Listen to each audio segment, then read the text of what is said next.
베트남 축구협회가 박항서 감독의 연봉 문제에 대해 결론을 지었습니다. 최근 베트남 언론에서는 박항서 감독은 하는 일이 없다, 연봉을 50% 삭감한 니시노 태국 감독처럼 박항서 감독도 연봉을 깎아야 한다고 주장했습니다. 한국의 주요 매체에서 이를 대대적으로 인용 보도하면서 논란이 커졌는데요. 한국 네티즌들은 박 감독이 한국으로 돌아왔으면 좋겠다고 받아쳤습니다. 근데 최근 베트남 축구협회 레오아이 안 사무총장은 박항서 감독의 연봉은 계약대로 지급될 것이다, 베트남 축구협회가 그에게 연봉 삭감을 강요할 일은 없을 것이라고 밝혔습니다. 이렇게 베트남 축구협회가 한수 접으며 박항서 감독의 문제는 해결되는 듯 싶습니다만, 베트남 상황은 내수 경제는 물론이거니와 수출길까지 꽉 막혀 사면초가에 놓여 있습니다. 근데 여기에 더해 앞으로는 베트남이 처한 상황이 최악으로 치닫게 될 수 있다는 분위기가 감지되고 있다는데요. 지금 바로 알아보겠습니다. 팩트TV 팩트체크. 너 자신을 알라. 지금의 베트남에게 해주고 싶은 말입니다. 최근 베트남의 정신상태를 유행어로 표현하면 근자감 혹은 정신승리 정도인 것 같은데요. 풀이해보면 근거 없는 자신감으로 말도 안 되는 상황을 스스로 합리화하고 끝낸다는 뜻입니다. 최근 베트남 뉴스를 살펴보면 베트남이 왜 이번 사태가 벌어졌는데 한국에 빠른 진단키트에 대한 지원을 요청합니까? 정도로 쓰여져 있습니다. 근데 내용이 기똥차입니다. 뉴스의 내용을 빌리자면 베트남은 이미 대규모 진단키트를 생산하고 있는 나라다, 우리는 최고의 진단키트를 이미 보유하고 있다며 웬만한 전문가도 잘 알아듣지 못할 전문 용어들을 끌어다 구구절절 지리하게 나열했습니다. 요약해보자면 베트남이 생산한 진단키트로 환자를 테스트하면 100% 정확한 결과를 도출할 수 있다고 합니다. 대단하지 않습니까? 이 정도면 이미 다른 나라에서 수출 요청이 쇄도했을 텐데 말입니다. 그런데 치명적인 약점이 있습니다. 결과가 나오기까지 24시간에서 48시간 정도 걸린답니다. 그러면서 한국의 진단키트에 대해 평가하는 기사에서는 속도가 빠르지만 정확하지 않다고 적어놨습니다. 어떠한 근거의 제시도 없이 정확하지 않다고만 적어놨습니다. 결론적으로 베트남의 진단키트가 더 우수하며 상황이 여의치 않아 어쩔 수 없이 울며 겨자 먹기로 한국산 진단키트를 사용한다는 것입니다. 그런데 어떡합니까? 정확하지도 않고 진단시간만 빠른 한국의 진단키트는 지금 전세계에서 요청이 끊이지 않고 있습니다. 베트남에서 대한민국의 진단키트가 이런 평가를 받는다는 것은 포크레인을 앞에 두고 자신들의 삽의 품질이 우수하다는 것과 다를 바가 없습니다. 실제로 베트남에서 제일 유명한 홍옥병원이나 베트남의 삼성이라 불리는 빈그룹이 설립한 종합병원 빈맥을 가봐도 한국의 시설 좋은 동네 병원보다 수준이 못합니다. 진짜 문제는 베트남 사람들 대부분이 전 분야에 걸쳐 이런 황당한 사실을 진실로 믿고 있다는 점입니다. 베트남 자체가 보여주고 싶은 것만 내보내기 때문입니다. 이렇게 베트남 정부부터 베트남 국민들까지 한국과의 관계가 틀어진 가운데 한국 정부는 베트남의 최대 교역국인 한국의 입국을 허용하라고 당부했습니다. 대통령까지 나서서 말할 정도면 베트남과 대한민국의 관계가 얼마나 틀어졌는지 짐작이 가는 대목입니다. 그렇다면 이렇게 자신들의 방역과 의료 시스템에 자신감이 넘치는 베트남의 상황은 어떨까요?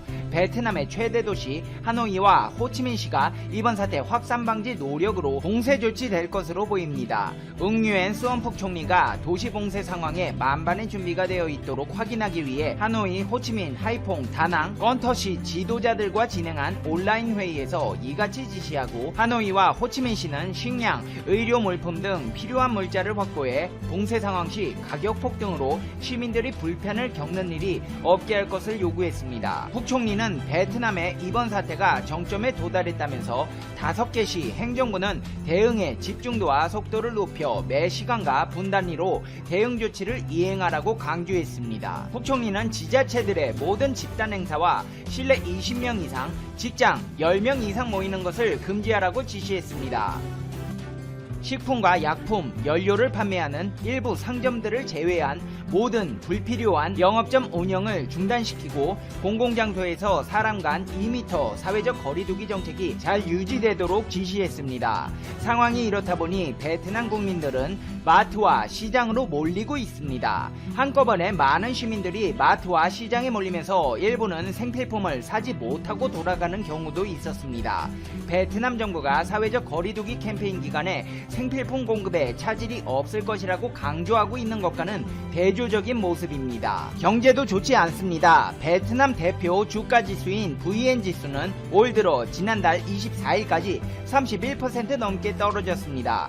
주가 하락으로 호치민 증권거래소 상장사 전체 시가총액은 120조 원 밑으로 떨어졌습니다. 삼성전자 보통주 시가총액의 40% 정도에 불과합니다. 특히 베트남의 삼성그룹이라 불리는 빈그룹 계열사 주가는 최악의 성적을 보이고 있습니다. 빈그룹과 빈홈, 빈콤 리테일은 연속 3일 하한가를 기록하는 등 평균 30% 가까이 폭락했습니다. VN지수의 20% 비중을 차지하는 빈그룹 계열사 주가가 급락하면서 증시 전체에 부정적인 영향을 주고 있습니다.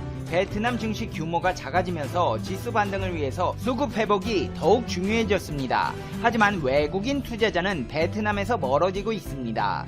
베트남 펀드에서 발을 빼는 한국 투자자가 대표적입니다. 올 들어 지난달 25일까지 국내 베트남 주식형 펀드 설정액은 505억 원 줄었습니다. 3월에만 440억 원 감소했습니다. 한마디로 대한민국 투자자들이 베트남에서 발을 빼고 있다는 것입니다. 베트남은 수출 역시도 어려움을 겪고 있습니다. 중국 시장에서 다시 무역이 재개되면서 원자재 부족에서 벗어났지만 미국과 유럽 등 주요 시장에서 이번 사태가 확산되자 수요가 급락해 어려움을 겪고 있습니다. 특히 중국이 강세를 보이는 직물과 신발 분야는 중국 기업들이 회복하면서 치열한 경쟁까지 벌여야 합니다. 실제로 베트남 기업들은 올 초 중국에서 통제 조치를 강화하자 원자재 부족 문제에 봉착했습니다. 물건을 만들 원자재가 없으니 수출은커녕 생산조차 안되고 있었던 실정입니다. 하지만 최근 중국 중소기업의 72%가 운영을 재개했고 대기업은 대부분 정상적으로 활동하기 시작했습니다. 이에 따라 베트남의 제조산업을 위한 수입 원자재와 부품 공급망도 일부 회복되었습니다. 베트남 기업들은 이 기간 동안 중국 국경과 맞닿은 도로 운송이 대부분이었던 기존 방식을 부분적으로 대체하기 위해 수입 운송 방식을 해상이나 항공으로 다양화하는 노력을 기울였습니다. 하지만 이번에는 미국과 유럽 시장이 이번 사태로 인해 직격탄을 맞았습니다. 미국과 유럽의 수요가 급락하자 산업통상부는 이 문제는 원자재 부족보다 더 심각한 것으로 판단하고 있습니다. 이전에 중국에서 수입하는 원자재 부족에 대한 어려움은 그나마 기업들이 예비 원자재로 생산 활동을 유지할 수 있었습니다. 하지만 주요 수출 시장에서 수요가 급락하면서 현지 기업들의 자본 반환, 비용 충당, 은행이자 지불, 근로자 급여 등 여러 가지 문제에 직면했습니다. 한마디로 돈이 돌지 않고 있다는 것입니다. 이렇게 돈줄이 막히면서 베트남 기업들은 실질적인 경영난에 봉착하는 단계로 접어들었습니다. 현재 많은 수의 미국과 유럽의 많은 대기업이 베트남 섬유와 의료기업과 체결한 계약을 취소하거나 상품 운송을 지연하도록 요청했습니다. 실제로 4월, 5월 두 달간 섬유와 의료 산업의 해외 주문 건수는 약 70% 감소했습니다. 6월 이후 새로운 계약을 체결하기는 현실상 어려운 상황이며 2020년 말까지 주문이 다시 회복되기는 어려울 것으로 추측됩니다. 섬유와 의류 사업의 수출 수요를 인도, 한국, 일본 등 다른 시장으로 변경하기도 어려운 실정입니다. 다른 시장을 다 합친다고 해도 미국과 유럽 시장의 수요 감소를 감당할 수 있는 정도의 규모는 아니기 때문입니다. 또한 베트남 직물과 신발 분야의 경우 기본적으로 중국 기업들의 생산 규모가 큰데 이번 사태가 회복하면서 중국과 상당한 수준의 경쟁 체제에 직면할 가능성이 높아졌습니다. 매출까지 떨어졌는데 중국과 경쟁까지 해야 한다는 것입니다. 특히 베트남처럼 현지 산업 기반 자체가 열악하고 일부 거대 외국인 직접 투자 기업들이 시장 전반을 주도하는 영국에서는 도미노 파산이 빠르게 진행될 가능성도 언급됩니다. 이런 상황에 대해 파악한 베트남 산업통상부에서는 현재 할 수 있는 것이라고는 기업들이 어려운 시기를 견디고 생산활동을 유지하는 것이다. 한 기업이 파산하면 근로자가 일자리를 잃게 될 뿐 아니라 공급망이 연결된 다른 사업체에도 부정적인 영향을 미칠 수 있기 때문이라고 밝혔습니다. 베트남은 이번 사태가 위기로 변환되자마자 일본을 찾아가 손을 내밀었습니다. 일본 기업 전용 M&A 센터를 세우고 일본의 경제, 정치 모든 분야에서 손을 잡고 나가자 일본이 이번 사태의 모범 사례라며 치켜세웠습니다. 그렇다면 그렇게 잘하고 있다는 일본의 상황은 어떨까요? 긴급 사태 선언했습니다. 아베 신조 일본 총리는 이번 사태 확산에 대응해 도쿄도 등 7개 광역 지자체를 대상으로 긴급 사태를 선언했습니다. 아베 총리는 총리관저에서 열린 대책본부회의에서 이같이 밝혔습니다. 긴급 사태로 선언된 지역은 도쿄도, 가나가와현, 사이타마현, 지바현 등 수도권을 포함해 오사카부, 효고현, 후쿠오카현 등 7개 도부현입니다. 발령기간은 일본의 황금 연휴인 골든위크가 끝나는 다음 달 6일까지 약 한 달간입니다. 이제 페페TV의 결론 듣겠습니다. Conclusion. 페페TV. 아베씨, 긴급사태 선언하면 뭐해요? 아키 여사가 또 벚꽃놀이 하러 가서 사람들 불러다가 난리 칠 텐데 일본 국민들보다 집안 문제부터 어떻게 해봐요. 가와 만사성 집안이 화목해야 모든 일이 잘 된다는데 집안 꼴이나 나라 꼴이나 어떻게 되려고 그러는지 진짜. 내년에 일본 도쿄올림픽 열 수 있겠어요? 능력 안 되면 다른 나라에 넘겨요. 괜히 욕심부리다 더 큰 화 부리지 말고.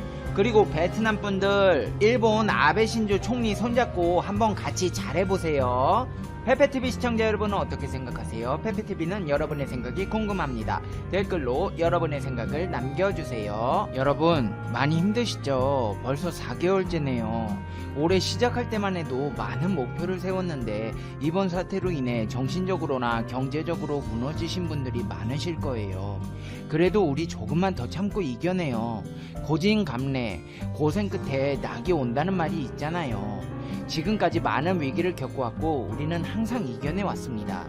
이렇게 힘든 시간이 지나가면 다시 소중한 일상으로 되돌아가 마음껏 외출을 즐길 수 있는 날이 올 거예요. 이쁜 꽃마다 피는 시기가 다를 뿐 꽃은 필 수밖에 없다는 거, 그리고 당신의 미래는 모든 것이 완벽하게 이루어지게 될 수밖에 없다는 거 알고 계시죠? 시청자 여러분, 다 같이 힘내서 우리 위기를 이겨내요. 이런 상황에서 힘드시겠지만 오늘 하루도 행복하게 보내셔야 해요. 당신은 소중하니까요.